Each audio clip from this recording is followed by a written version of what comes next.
This is Roy Cannaday from Epic Gaming Night. This is Robert Newman. And today we're going to be taking a look at the Runewars Miniatures game.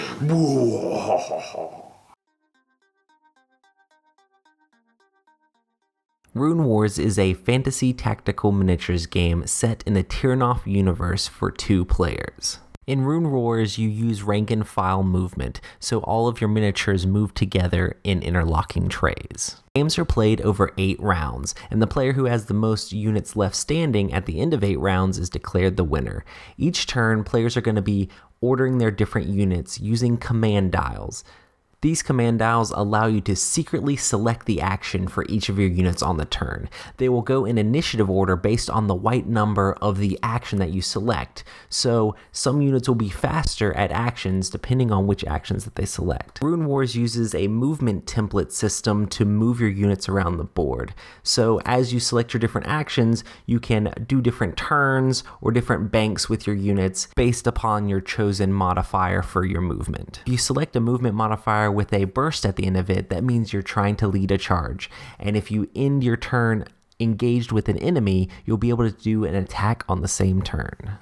You roll different attack dice based on the unit you're using. Reanimants roll 2 red dice. The attack dice have several different sides. Hits can be spent to do damage to units. Surges can be used to trigger special abilities on your units. Mortal strikes can deal direct wounds, ignoring the defender's defense. Morale can cause the defender to suffer a morale test to do all sorts of different effects to your opponent. And then accuracy allows you to target specific upgrades within an enemy unit. When calculating damage on a roll for an attack, you get to multiply the damage by the number of trays in the width of your unit. And you get to re-roll dice depending on the depth number of trays. So you could re-roll one of these dice if you were the reanimates here. Also, instead of just dealing the 2 damage, since you are 2 wide, then you deal 4 damage. The way you calculate whether or not you do a wound to the enemy units is based on their defense. Since the Rune Golem has 4 defense, you would have exactly enough to deal 1 wound to the enemy Rune Golem. Whenever morale is rolled, you can force your opponent to do a morale test. Then you draw a number of cards from the morale deck to see what effects your opponent has. You can play one of the drawn morale cards equal to the number of morale drawn to cause negative effects to your opponent. There are also units that can attack in range, like these reanimate archers. The range is calculated with a range template, and you can only shoot out of your front firing arc area. So in this example, they would be able to hit the Dakthan spearmen, but they would not be able to attack the Dakthan hero.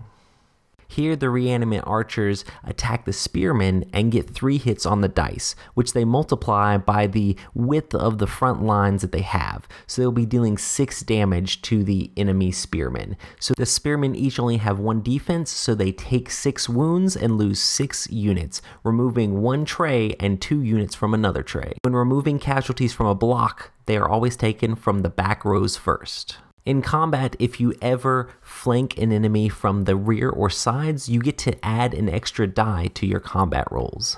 Now let's talk about rune tokens. These are going to be cast at the very beginning of each turn by the first player, and there's several different symbols that can show up on these runes. The Rune Golem has a special ability to gain Brutal times the number of stable blue runes. This allows the Rune Golem to act as though he has an extra rank of trays for each stable rune, multiplying his damage by 3 in this case, allowing him to take out 3 of the reanimants. Reanimates also have a special ability utilizing the magic runes. They can regenerate 1 unit at the end of a round for each natural energy. In this case, they would get to regenerate 2 units to a Incomplete Tray. There are Boon and Bane tokens that can be gained throughout the game by different special abilities, which can do all sorts of different things to help out your units or hinder your opponents. Players will continue activating units back and forth based off of initiative order, calling out 1 and then 2 and then 3, triggering the units that go on those different numbers. You're always trying to outthink your opponent and get the jump on them by going earlier in the initiative. After all the units have gone on initiative, you start a new round. At the end of 8 rounds, whoever has the most units standing is declared the winner. There are also deployment and objective cards that can change up the way you play the game and make you need different objectives to win. There's also terrain that can be placed out at the beginning of the game that units can enter for positive or negative effects. Customize and build your army by adding different types and numbers of units and also giving different units upgrades to give them extra special abilities or beef up their stats. Fantasy Flight has a very wide variety of different units you can purchase to add upgrades to your army and make the army play the way that you want to.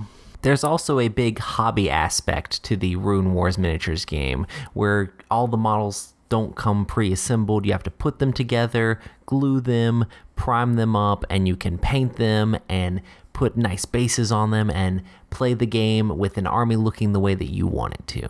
All in all, Runewars is an easy to get into fantasy miniatures game where you're trying to outthink your opponent's moves, move your units around the board, and clash upon the fantasy field of battle. So Runewars Miniatures game, this was the base set we played through. Very interesting. I like how it takes some of the elements of like Warhammer Fantasy with the block troops, and then it takes like the templates of X-Wing, but I think I like it better than both those.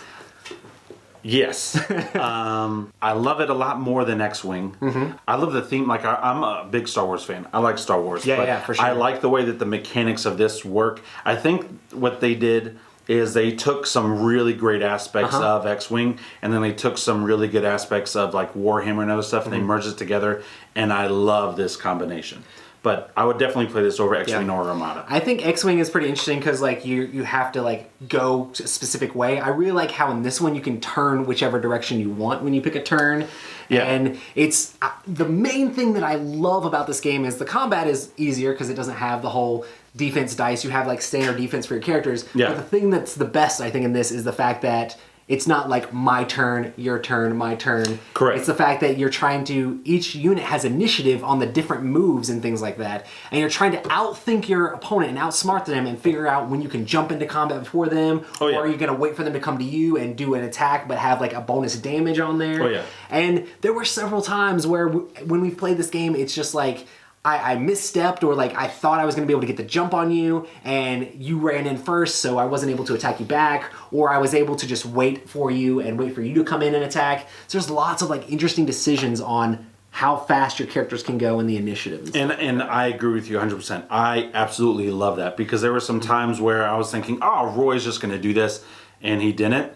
And then his numbers were really high and I started to freak out and all my stuff was done. And then he was able to do some amazing things. And then other turns where he wanted to do something, but because I engaged in combat early and rushed him, he couldn't do that. And so it is that mind game. What's your opponent going to do? What am I going to do? Type of a thing. And one other thing, I really like the stacking ability. Now, here's what I mean. I don't like the connecting of the trays. That's annoying when you kill off people. And it's kind of hard to take them apart. But that's really the only downside. But you can stack like these little armies and such X deep.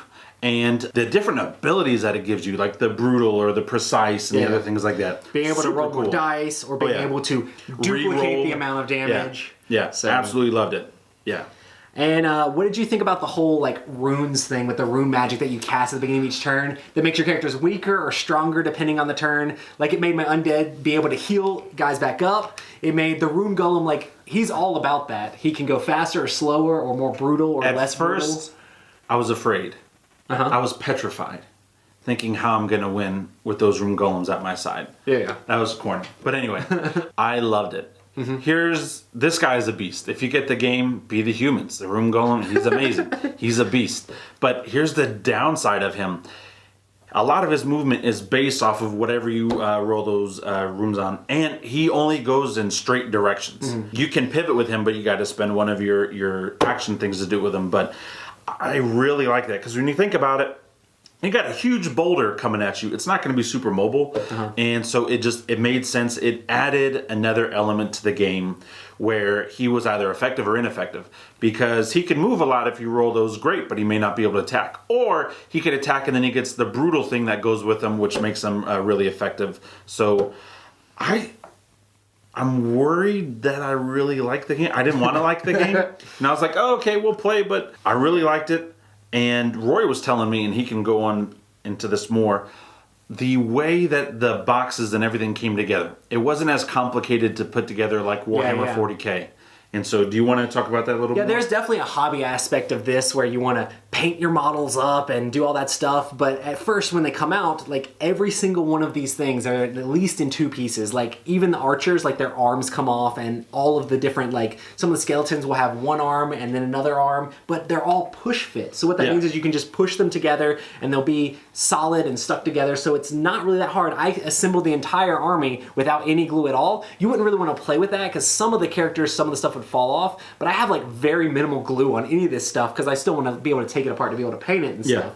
But we could still play the game with just like gluing a shield arm on or whatever, and it was still really easy to do. Like it's nothing compared to like having to get the like joint in the socket and like hold it and blow on it and try to make sure it dries first. You can do this a lot quicker, and you can totally play it with unpainted models, but it also gives you that hobby aspect if you want to get deeper into it and make your army look the way you want it to look and have a whole lot extra into it as well. Yeah, if you're going to play with unpainted models, don't look at any pictures online, because it'll make you want to paint your models. They are gorgeous. Yeah. And I will say this, for a Fantasy Flight game, I think they make fantastic games, but their minis on this, the quality of minis on these are actually really, really nice. Like I like Star Wars Rebellion, but it's not up there with like Cool Mini or not on the quality wise.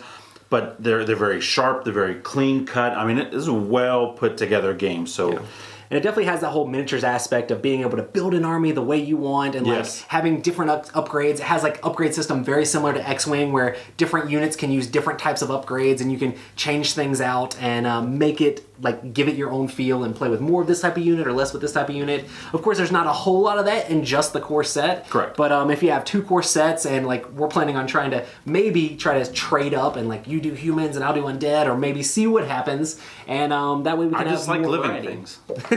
But one last thing. This is why I will never play Warhammer again, and I will play this game again. Yeah. You don't need a tape measure, and it's not ridiculous. The grooves fit into the sides. They let you know exactly where to go. I mean, everything is really clean cut, from the movement to the attacking to the range combat and everything. And so, like I said earlier, they took some of the good stuff from X-Wing and they incorporated this into a miniatures game, but it's not going to cause you the headaches. Am I in this terrain, or am I touching, or are you a millimeter apart away? I mean, this obviously lets you know how close and how far away you are. So really well done. Yeah, I think overall we approve of this game. So absolutely. Check it out as if you're into miniatures or want something that's, I mean, it feels more of like an intros miniatures game. And if you don't like it, send us your copy. We'll play with it. Awesome, guys. Well, thanks so much for checking out our review, and we'll see you guys next time. Peace.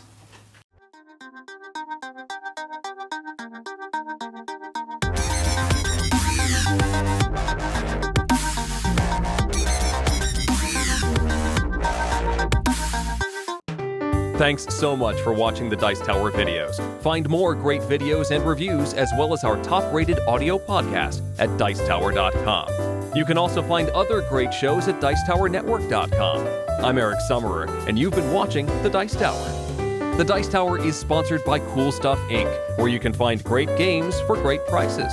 Cool stuff in stock. Check them out at CoolStuffInc.com.